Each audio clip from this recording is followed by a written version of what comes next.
একটি বিশেষ সিনেমা, আপনার মাকে সঙ্গে নিয়ে আসুন। বাবা নিখোঁজ হওয়ার পর অসুস্থ মাকে নিয়ে শুরু হয় সবার জীবন সংগ্রাম। সবার সেই সংগ্রামের গল্প পর্দায় তুলে এনেছেন নির্মাতা মাকসুদ হোসাইন। তার সেই সিনেমা সাবার নাম ভূমিকায় অভিনয় করেছেন মেহজাবিন চৌধুরী। বিদেশের বিভিন্ন উৎসবে প্রদর্শনের পর সিনেমাটি এবার মুক্তি পাচ্ছে বাংলাদেশে। এটি মেহজাবিন অভিনীত প্রথম সিনেমা, তবে দ্বিতীয় সিনেমা প্রিয় মালতী মুক্তি পায় আগে।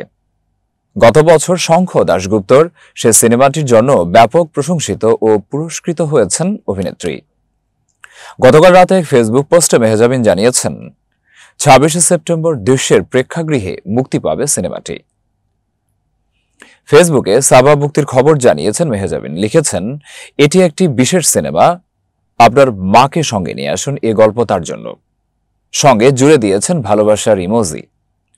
সিনেমাটি নিয়ে এর আগে দেওয়া সাক্ষাৎকারে মেহজাবিন বলেছিলেন, দীর্ঘদিন ধরে বিনোদনের নানা মাধ্যমে কাজ করলেও সিনেমাটা করা হচ্ছিল না।